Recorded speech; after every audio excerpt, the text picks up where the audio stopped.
Max, the one to watch for the best in entertainment, now has live sports with the Bleacher Report sports add-on. 5, 4, 3, 2, I let one go. Stream hundreds of select live games from MLB. That's gonna go! NBA, NHL, U.S. Soccer, and NCAA Men's March Madness. We just see what we think we just saw! And it's all included for a limited time with any Max subscription. He got him! After the promo period, add it for $9.99 a month. Base subscription required. Apple Card is the credit card created by Apple. You earn 3% daily cash back up front when you use it to buy a new iPhone 15, AirPods, or any products at Apple. And you can automatically grow your daily cash at 4.15% annual percentage yield when you open a high-yield savings account. Apply for Apple Card in the Wallet app on iPhone. Apple Card subject to credit approval. Savings is available to Apple Card owners subject to eligibility. Savings accounts by Goldman Sachs Bank USA, member FDIC. Terms apply. Serie A Chronicles is a Mina Chronicles production. I thought it was a really fun game, though. It was a good game. It was a really fun game. I think Milan could have won it, and I think that if either team deserved it more, maybe Milan did deserve it slightly more. But I think that Me too. the reason that Napoli won it though still isn't like, I should say this to the podcast, but I think it's not incidental. I'll save it for the podcast actually because I've got thoughts.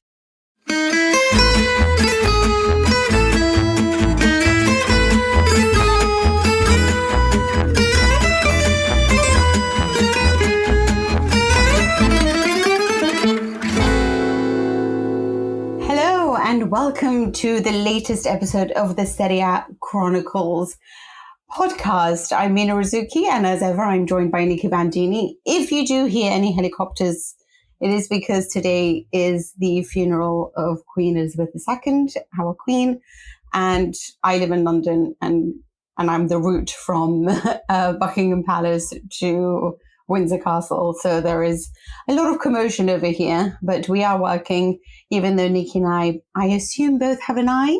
Is that true, Nicky? Are you watching it on the TV while we're chatting? I have had it on. I've just turned it off. And Mondays are always crazy busy for me. It's always funny when there's a bank holiday on a Monday and everyone's like, oh, what are you doing for bank holiday? And I'm thinking to myself, well, it's during the football season.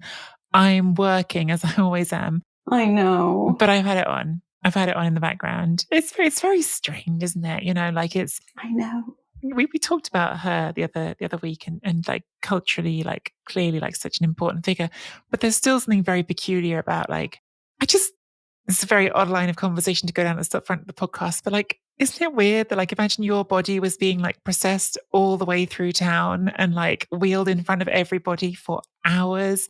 Just, I don't know, that I thought of it being you inside the box, like me inside the box. That feels weird, but I know it's an important act of national memorializing. So I like it. I sort of wish it would happen for my funeral. I'll keep this in mind. No, but Nicky, I'd want them to see what I was wearing as well. But then, I would put on a fabulous outfit. But then I wouldn't actually want you to see me dead as well. So I don't know, I mean, I don't know if this is a disrespectful chat now, but all I'm saying is that when I was watching all this, I was like, gosh, can you imagine they did this for my funeral? Like, how lovely, like all the traditions. And how lovely does London look today, by the way, It does. Actually, it's a lovely day. It's a lovely day for it, which is nice. Imagine if it had been tipping down with rain. That would have been awful. It would have been very British, though. It would have been a good send-off in that sense, Yeah, I don't know. The whole thing is just bizarre because it's like eerily quiet where I am. And then just other than the helicopters that are above, which haven't actually, like, they seem to have maybe gone now. But it's a very bizarre thing to do. But unfortunately, if you do work in football, stuff must go on. And culture must go on. I was in a very horrible mood yesterday. You can only imagine why. But it started actually from the morning watching Inter. But we're not going to start with this match because we're going to start with happy stuff. And we're going to start with the two teams that are vying for top position in the title race. Although I have to mention Atalanta are pretty great though. Okay, Milan, Napoli. Now, I don't know. We'll get to Atalanta. We will get to Atalanta. We will, yeah, because they definitely deserve to be spoken about. Although it's a very different Atalanta to what we're used to. But Milan-Napoli, do you think that it's fair that it's a Napoli win? Do you think they both deserved points? And if so, does that mean that Atalanta, I guess, would be in first position if they finish level on points? And do they deserve to have that more than Roma? More than Napoli and Milan? Oh, there's just so many questions. There's so many questions. There are. Yeah, I mean, it was such a crazy Sunday, wasn't it? Because if you think, by the time we've got to this point on Sunday night, we've already seen Udinese upset Inter. We've already seen Roma lose to Atalanta. We've seen Monza beat Juventus. You think, good God, there can't be another highlight, can there? And then this game came along and was probably the most entertaining game of the lot of them, because it was really high quality, because both teams were actually really good. I didn't think either team came out and really sort of failed to live up to its hopes for itself. Yeah, it was a really entertaining game, and one of those sort of nice moments when two teams play each other and they aren't shy, they don't hide from each other, they both try to play their game and they both sort of play it well, rather than one of them shutting up shop and trying to cling on for something. And look, I thought Milan were overall probably slightly the better team, edged it. I thought it was a close game, but I thought Milan was slightly better. Of course, they did hit the woodwork twice, and one of those was a great save from Merit, even for it to hit the woodwork. Really nice push onto the bar from Giroud's shot. But at the same time, I sort of came away with this feeling that maybe the reasons that Napoli won and Milan didn't weren't incidental. They were meaningful, which was, okay, I guess, a couple of different things. Why? Well, I mean, there's this part one is just an observation on an individual player, which is Kvaratskhelia in a quieter game. Two players booked fouling him in the first half. Then the player who comes on to, both those players get subbed off because Pioli doesn't want them getting sent off. And then Dest, who comes on to replace Calabria, then gives away the penalty. So just the fact of Kvaratskelia's talent, again, even in a game where he's not that influential compared to other games this season, still decides the game. But actually, I think what really made me think this is not incidental and made me think this is meaningful, even if it's a little bit, lucky to win rather than draw maybe, is just the fact that we went into this game with two teams, Milan and Napoli, both without maybe their best star up front, right? Because Milan without Leao, you're okay, that's a big loss. It's Leao. He's their electricity. He's the one who makes the sparks happen. But Napoli are also without Osimhen.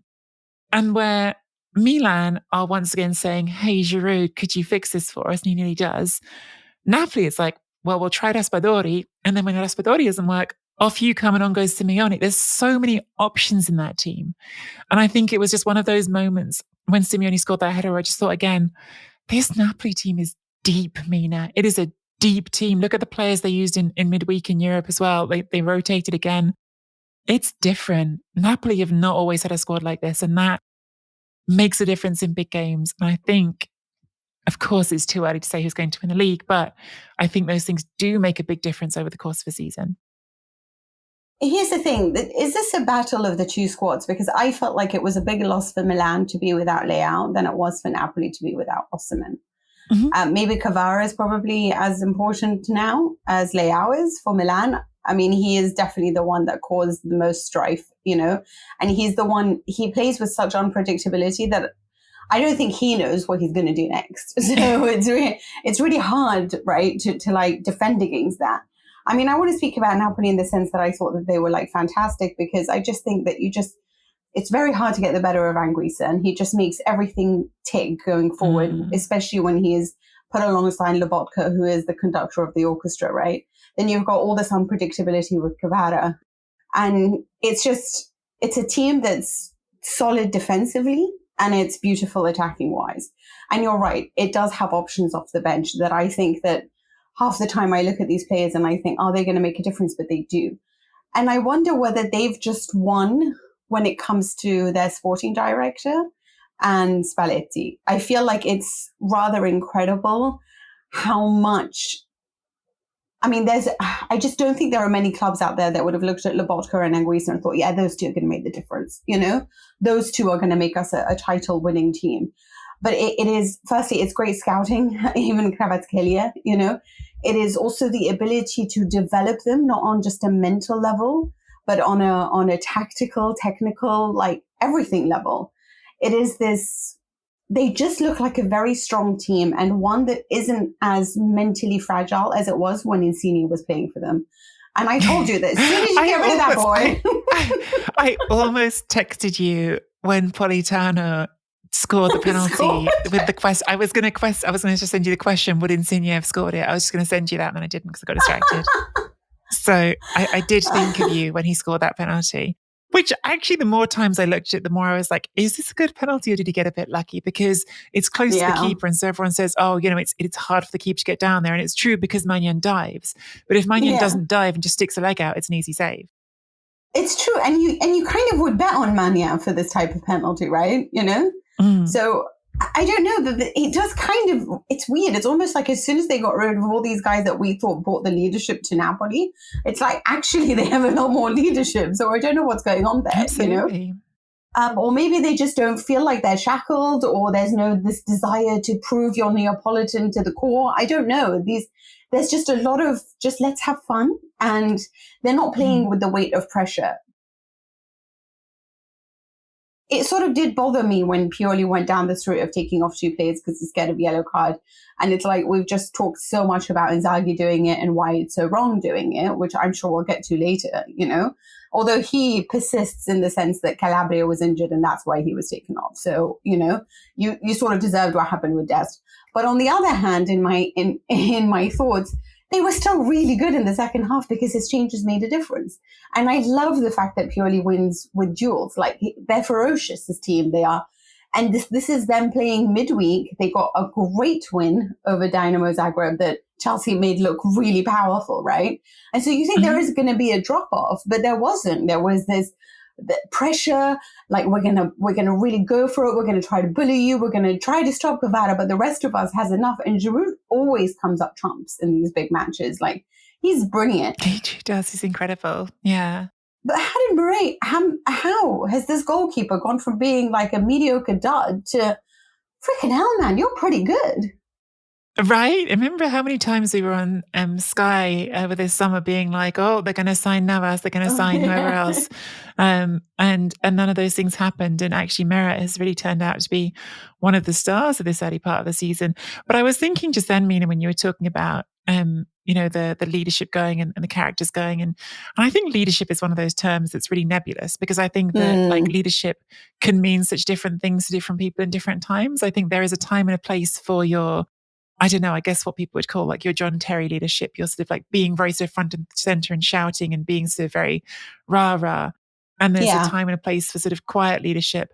And then I think there's something almost in like, I don't even know if leadership becomes the right word for it, but I think there's a certain power in a group of just being very hungry individuals. And I was thinking that about Simeone again, actually, but he's not the only one. I think you could say the same about Raspadori. I think you could say the same about most of the players they brought in, and indeed Meret, who they didn't bring in. I think you've got some players there who really feel like they've got something to prove. And Simeone is just a good example for me because I don't think Simeone is an elite level like world talent. Like I think he's quite good, and I think he's sort of, as we've seen before in his career, he can blow hot and cold, but when he's hot, he's quite hot. But I do think he's already a Verona in the last year. We were sort of seeing this like attitude shift from him and like a approach to his work that was different, putting more time in, talking about it quite candidly, saying he wasn't as focused earlier in his career. And I just feel like, it started with that scoring in the Champions League, then kissing the tattoo. I think he feels like this is his chance. And when you've got a player like that as your backup striker, basically, and we'll see how the hierarchy falls between him and Raspadori the longer Osimhen's out, but that's really valuable. And I think that, I don't know, I think maybe there are a few people there who, I'm not saying that Insigne didn't want to win because of course he did. I'm not saying that Mertens didn't want to win because of course he did. But I just think being in the same place for a long time, unless you're a very particular character, can breed complacency, can breed a certain comfort. Yeah, I agree. And so just these players all being like either in a new setting or players like Meret who's been there but they haven't had the chance and they need to prove themselves. It feels like a group that wants to prove something. It does. And that isn't enough on its own. You've got to be good as well. But so far this season, they've been pretty good. Actually, that is a great point. So I wondered whether it was a win for Spalletti and Giuntoli more than it was almost a win for their squad, just for assembling this brilliant side. Giuntoli is the winner of this season so far as I'm concerned. And it's amazing to say that, because I don't think that's necessarily still a well-run club, but it's got some things about it that are very well run, and he's one of them. He's clever. And what I like about him is that he has tracked players, but he's also tracked how they are as characters. And, Simeone yesterday looked to me like he was kind of an elite player. And I don't know whether it was because he was like, his decision-making was at least spot on for me, which sometimes is one of the things that I've never been that sure about. But I do want to talk to you about whether or not Milan are perhaps lost this type of game, because there's something going on there in defense. 7 goals conceded in the last 5 matches, I've talked about the sort of them missing Frank Kessié, but I look at Tomori, obviously there was a change because, Kayer and Calabria were taken off and Boron, Kalulu. They just don't look that secure at the background. And Tomori, to me, doesn't look like Tomori. So is that what it is? Is it defensively, if they were just a little bit better, a little bit more secure, they could have won this match against Napoli? Yeah, I think it's a really astute observation, because it's no secret that I am a big admirer of Tomori. I've campaigned for him to get in that England team for ages. But he's definitely at fault on that second goal. And he's been at fault on a few goals so far this season. Now, I was thinking on the flip side of it, like, oh, isn't it funny that Simeone, he's not short, but he's like 5'10", I think maybe, that he wins so many headers in the box. It's, again, a sort of testament to him. But Tomori should not be giving him that much room to win that header. He should be closer to him. He should be on top of him. And yeah, it's hard sometimes to pass, especially when we're still early in the season. You haven't had that much time. What is individual error and what is systems not quite working? What is sort of everyone not quite being in tune with each other yet this season? And of course, we had, as we said, already seen half of that defence changed out at half time, right? You've taken off your right back and your centre back partner. So things did change up a bit. But it still, to me, doesn't explain the detail of how Simeone has that much space. I think Tomori just should be closer to him. And yeah, it's not suddenly a global judgment on him as a player, but I don't think he's playing as well this season as he did last season so far. Well, either way, I think it's definitely between these two sides when it comes to that, or it should be right now, considering it's very early in the season. There's lots of room for Inter to make up where they are now. I don't think there's a hope for you. So I am interested. There's obviously so many other teams involved in this, but these two, front-footed, brilliant in the Champions League midweek, brilliant in this match. So well done to you for the promotion of Serie A, for the beauty of that game. But let's start with some crisis-ridden teams, just to swiftly move on to more depressing matters. The first game of the day was Udinese versus Inter. Sports Social Podcast Network. Why don't more infant formula companies use organic, grass-fed whole milk instead of skim? Why don't more infant formula companies use the latest breast milk science? Why don't more infant formula companies run their own clinical trials? Why don't more infant formula companies use more of the proteins found in breast milk? Why don't more infant formula companies have their own factories instead of outsourcing their manufacturing? We wondered the same thing. So we made ByHeart, a better formula for formula. Learn more at byheart.com.